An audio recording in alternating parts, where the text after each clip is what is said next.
Hey, this is cftracking.com here with a review of the Honor Magic Watch 2, which is the same as the Huawei GT Pro or GT2 Pro, I believe. So lots of great features for this. We're going to review it specifically for CrossFit training. So I'm going to touch on a lot of the high level details and benefits of just how the Huawei app works. It's the same thing. So the Honor system, Honor watches are on the Huawei system, Huawei Health. So we're going to look at that just so that you have an idea of what the whole Huawei universe may look like. If you have any interest in these things, this is the second sort of more distant watch company that I've reviewed. So I did Amazfit last week or week before with the T-Rex, and now getting into Huawei just to see what some of these other alternative companies are doing. One of the things I'm going to say a bunch of times, because sometimes reviewers miss it because they talk about the smartwatch features and things like that.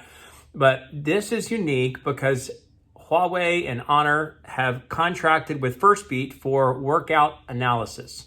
So workout analytics are one of the primary components for CrossFit training, and that's what this whole YouTube channel and website is devoted to. So what devices work for CrossFit training? And the Firstbeat analytics give them the ability to take a workout, and instead of just having a heart rate graph, which just gives you sort of generic information or zones, heart rate zones, they will give you those things, but they'll also evaluate the training effect. They'll evaluate how much training load you're building over a period of time, and they'll give you a recovery time between workouts, which is super informative and helpful for really developing a CrossFit training program. So I was going to do just an initial review, but I spent a couple more days just using the watch, and I'm just going to give you a full review now of all the different ins and outs. So we're going to look at a hands-on of the watch, a hands-on of the app, and then come back for a summary. Thanks. Okay, so let's get into the details of the watch. We're just going to sort of dive through these things, and I'm going to try to give you a little bit more hands-on with the watch than I normally do, coupled with the app. Now, so this is a 46 millimeter wide watch. It is 12.8 millimeters thick. That is incredibly thin. The overall weight is 70 grams because it's got a stainless steel, so it has a solid feel to it. It's actually the build quality feels very solid. The band itself is 22 millimeter quick release, and the band is actually really solid. It's really thick and it doesn't have much give, which is more unfortunate because I really do like to strap a watch down tight when I go to work out. But overall, you can see it's got, this reminds me of the Tag Heuer Connected series. So, you have a watch for $125. So that's the baseline is it's $125 in cost. I think it goes up to $175 on Amazon.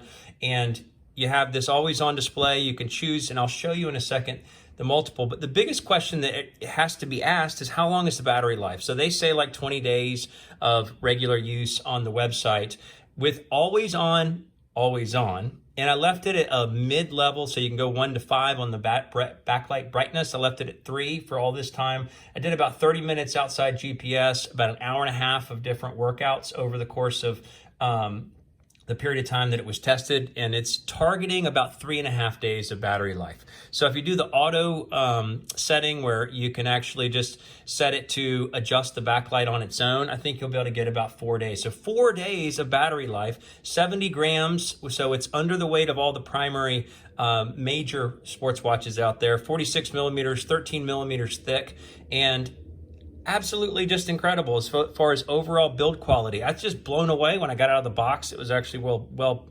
packaged. So what do you see when you get into the watch itself? So obviously I have it set to quickly go back to the always on display, and the always on display will adjust downward to some brightness levels, but you have the main watch here.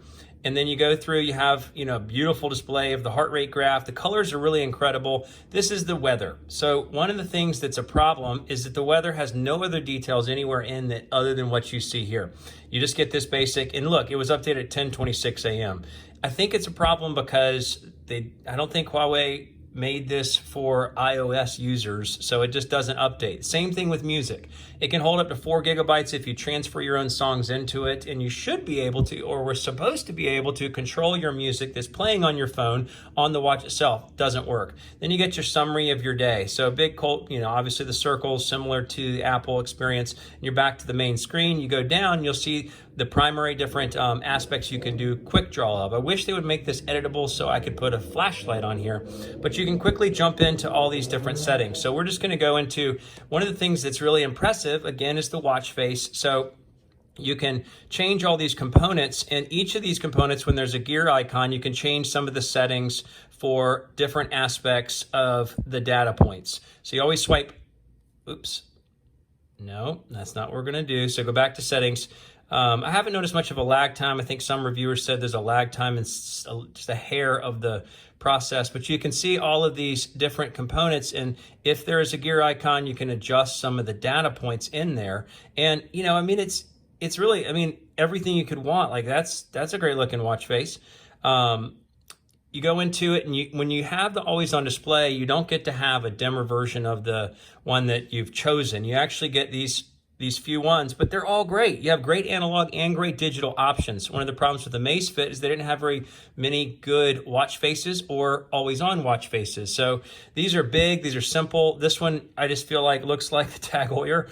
And analog, another really clean option, or you can have none, which will enable the wrist raise to turn the backlight on. So obviously if it's like this, the wrist raise doesn't work. It's always on until you double tap the screen or push one of the buttons to turn it on. So we'll just leave it at that.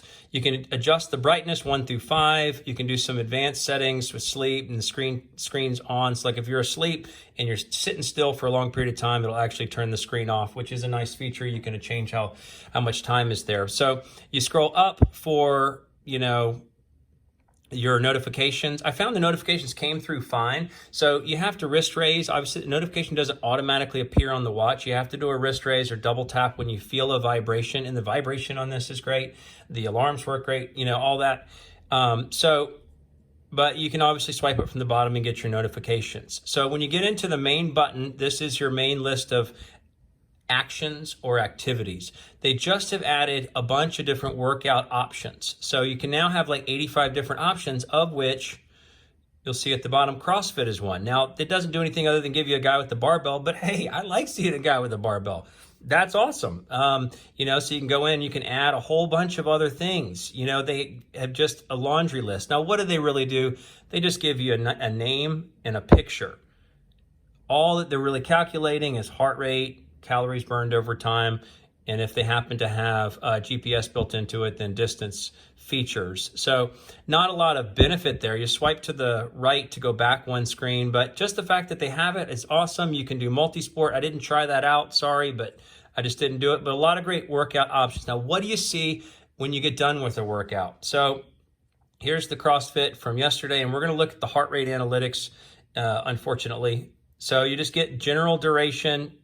Again, visually very awesome graph, heart rate zone graph, and training effect, recovery time. Really useful pieces of information. So I didn't get any anaerobic credit, but I got some training effect on the aerobic credit side and recovery time. And then it'll tell you where to go to get more details. So if you do like I think a short run, you get more stats. But look at all the graphs. I mean, this is the same as you would get on all the other major manufacturers. Great, but it's in a big, pretty screen. So heart rate, pace, cadence, altitude, training effect, recovery time. This is just a warm up. Oh, and then VO2 max. Now, it's undershooting my heart rate. So if I ran a mile and my heart rate stayed really low because it's undershooting it, it's going to give me a higher VO2 max score. So this is not 100% accurate, but there it is. As far as workout analytics, that's one of the things we want to see in looking at functioning watches for CrossFit training. So this is the workout status. Now, I have set this to be this bottom button. You can change what this bottom button will fire. This button will fire an app of your choosing. Now, I haven't used it for a week, but it's kind of neat. When you actually have recovery time on here, it'll be in a lapsing clock, sort of like a countdown. Now, Garmin's doing the same thing. They're counting down, but you have just a single number for how many hours. Training load, so what we're going to see is the heart rate did not add up, so I did not get much credit for training load like I should have. VO2 max, and that's it for that screen. But really, really simple, great summary. And this would populate with training status like you would see on the higher end Garmin Forerunner or Phoenix series. So heart rate, great. SpO2, now the SpO2 was, I felt like was an accurate reading, but one of the problems with SpO2 and stress, here in the US at least, is that you don't get a constant reading. You don't have the option for a constant reading. You can do a one-time check where you would go into it and it's going to say, do you want to take your thing now, which we don't. But SpO2 and stress down below doesn't give you much help. Activity records just shows you the same thing that we saw there with some details. So this was on the main screen past the watch face, and then this is just some minor details. Activity today, steps today. But again, you know, sort of useful information. Sleep, it doesn't give you much detail in, oh man, but I did sit still, and so it gave me credit for a nap. I just lay down and read. That's great. So it is picking up periods of rest. It doesn't add up anywhere. It doesn't give you points or anything. But breathing exercise, call log, you can use this for taking calls. It's got a microphone and a speaker built in. I did some pickup order of food, and I hit the call, and my phone asked me if I wanted to connect to this, and I was able to talk to the person through this. Music doesn't work. This is another neat feature. It does have a barometric altimeter built into this $125 watch that has 3.5 day battery life and AMOLED display. Again, that's crazy. So you can see the pressure and the altitude. I didn't even check to see if this is accurate. I have no idea if that's the pressure in this room and the altitude. The compass is actually pretty neat, but you have to do this swirly thing to get it to enable. Weather we saw, not very helpful. This weather is not any more detailed than it was before, and it's always behind in the time, which you'll see some of those quirker things. Flashlight, find phone, settings. The settings are not very extensive in what you can do. You can turn on sounds, the strength of the button, the down button, you know, all of those basic things. What do you see when you're in a workout though? So if you go into the CrossFit workout, you don't get a lot of stats, so you can push the button and that goes back. Of course, that does that, but it always takes you back to the activity you were in. So you can hit that or hit the bottom button, my apologies, and it'll start the, tracking. So it'll give you your pretty graph, which is very much like Garmin, where you're just tracking your heart rate over a period of time, but it's giving you like a gauge, a heart rate gauge, calories burned in time. If you scroll up, you'll see an accumulation of training effect. So that's actually a neat feature that Garmin doesn't even utilize, is you can see your training effect build over time while you're working out, and it'll give you a sort of a note. I like that it does have the time at the bottom. So one of the things that's not great is it's not an always on display. I have not found a way that you can leave this always on. You actually have to do a wrist raise. So it doesn't give you the dim display. It just goes black, and then you lift your wrist to see the stats at that time like you see there. So either way, we can stop it here. We can be done with it, and it'll say, too short to be recorded. So that's what it looks like. Those are the different features you'll see when you actually go into the watch. So that's what it looks like when you're in an activity, and that's what it looks like when you get the data from the activity like we saw in the workout record. So let's look at the app, and the Huawei Health app, it's fine. I mean, there were some complaints. I did a lot of research before I did this. So some complaints, but you get this primary set of features here. You can dive into any one of these and get your steps. You can hit this little tiny thing, get your distance, hit this little tiny information piece, get your calories.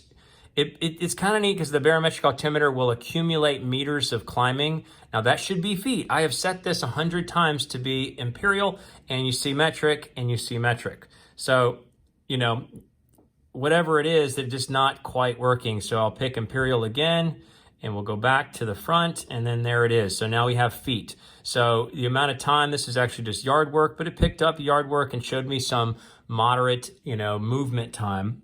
Exercise history. So this is actually a important aspect. So here's the CrossFit. This is what you get when you get a summary of data, and you'll get the charts. So it'll show you your heart rate zones, and you can set your own heart rate zones. Again, very customizable, at least on the exercise side of things.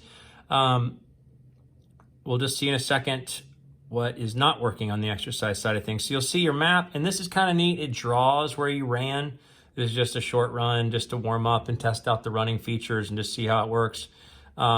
Pace, and then you get a detail thing. They actually have this really interesting thing here. You hit this button up here, and it'll tell you, like, here's a summary screenshot that it can create, and it'll drop it as a picture into your, so you can see all these things. You see your performance down at the bottom. So if I was to go into a CrossFit workout, this is the details page. There's not a lot of prettiness here, and no other components other than heart rate, which has got the chart over here, and heart rate average right here, and performance, aerobic training effect, recovery time. So this is where you get those stats. It should be bigger, you know. I mean, this is obviously not very useful in that little piece there. But that's how the workout looks on here. You get your heart rate. You can see your resting heart rate. That's not right, but either way, the sleep is actually very good as far as how it appears. Because it gives you a summary of total sleep, deep sleep, light sleep. It gives you points, your breathing quality, you know, so you don't really, you know, it gives you stats, but it doesn't tell you what it's actually doing. But they give you deep and REM. Some of the, you know, Chorus doesn't yet distinguish between the two. I don't know if it's accurate or not. I would say this particular night was inaccurate as far as when I went to bed, but accurate as far as when I got up. So the Garmin Forerunner or Phoenix 6, which has their latest sleep tracking, did not have me wake up at the right time in the middle of the night. So, you know, some accuracies. And then a strange thing is I actually woke up earlier and it said I was still asleep for like 2 hours later. So not great there. Again, the stress, because it's not monitoring it all the time, it does nothing. You can hit this stress test. The watch will start tracking your stress. You leave it on your arm and stay still, but it doesn't help because it doesn't show your stress over time. And I think this is like I said, I think this is something that's activated in other parts of the world, but just not here. SpO2, you know, I tracked it one time yesterday. That's the one little piece of, you know, not helpful. So a lot of very simple things here. You don't see music. You can't add music in the app here. I'm sure there might be a fix for iOS, how to add music. I didn't really care to go through it because I'm not loading MP3s. I would only want to connect to Spotify.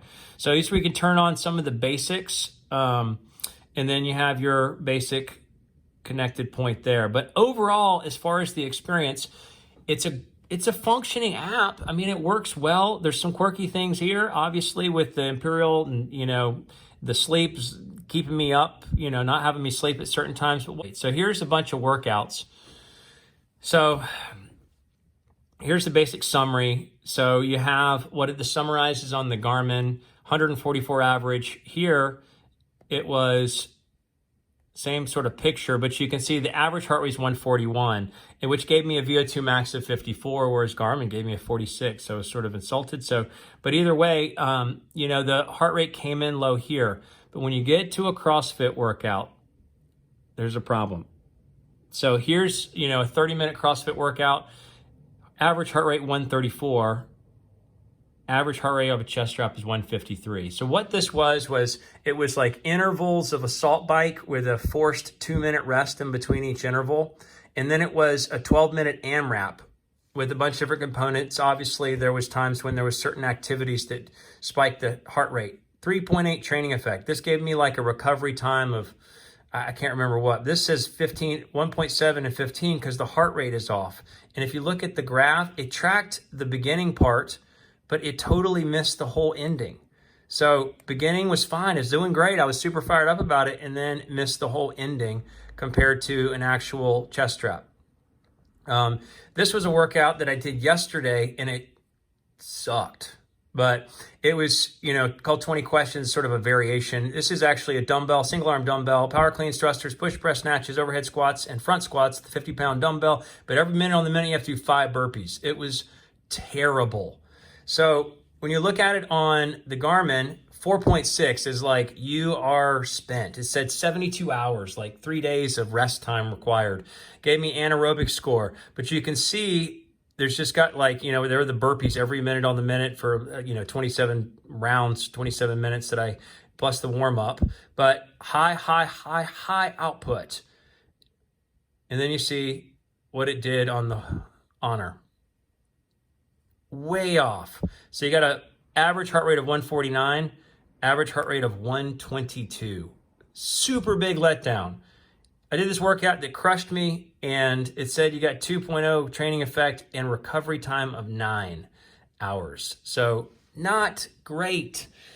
So what we can see, and you can see the difference here, I mean, it's just significantly off. We're talking, we're in the 140s versus, you know, in the 160s for the whole workout, peaking almost at like 176 or somewhere in there. In these last few rounds, I just thought, I'm going to quit. I'm not doing this anymore. I can't take it.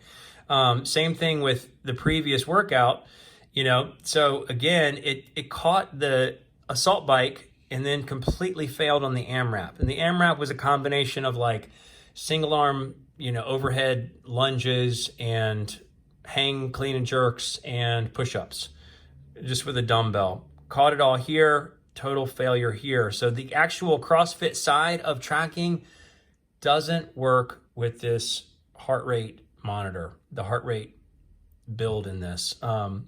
So unfortunately, this sort of shuts it down from usability because it's not taking advantage of the analytics, not even probably giving me the right VO2 max score, which would tie into all of the other primary components. So that's the rub on all the other great aspects. If they could connect it to a chest strap, it would be great. So that's the simple summary of how the app and the watch, see, it's been sitting for 5 minutes, so it's how the app and the watch functioned, and let's go back for an overview summary.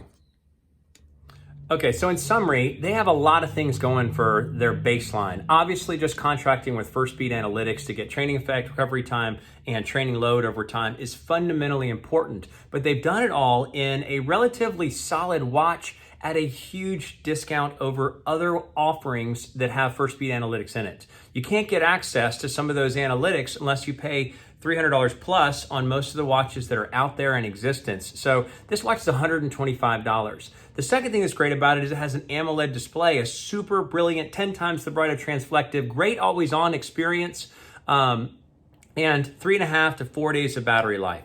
So it can go the distance for the most part, and it is fantastic in just its baseline. I felt like the app, although quirky, and we touched on the quirky things, it's just coming from a distant land of China to the US, and the system doesn't quite connect. And it's really the phone is, the watch is made to really function with a Huawei phone, best and most capable. So there's some aspects that you're missing. So, sleep doesn't work right. I get changeovers from, imperial to, metric. There's other things that are just too simple about it, like the stress doesn't really calculate all day. And that's a feature I believe that's available to Huawei phone users and in other countries, but not here. The SpO2 doesn't really have a lot of benefit, but the primary things, so all those things are whatever they are, because we're talking about how does it relate to CrossFit training? As we saw in the video, the biggest thing is that the heart rate sensor can in no way hold up on a CrossFit workout. So it's sort of dead on arrival in that aspect. If they could just get it to link to a Bluetooth chest strap, we would be in the running for a incredibly solid watch at $125 at just a super low price point with the analytics and the brilliance of the screen. So that's the primary thing that I think that is got to shift and got to change, is they have to be able to connect to Bluetooth chest straps. So next up or down the line, I'm going to try to get my hands on the Amazfit GS Pro, which is their newest version. I believe it's an AMOLED with First Beat Analytics. So I did the T-Rex, which is AMOLED but no analytics, and they also have the Stratus 3, which is analytics but no AMOLED, just the old transflective screen. So I'm praying that, and I think the Stratus 3 will connect to a chest strap if you do some quirky trick. But they all have got to connect to chest straps for this to be relevant. And then if they do, it would be absolutely relevant. So the time of this, I cannot recommend it for CrossFit training or for really any high intensity interval training, anything that has wrist flex. But they have such a great backbone and base that it is a great watch all around for the price, but they have to change that one aspect. So thanks so much for watching, cftracking.com.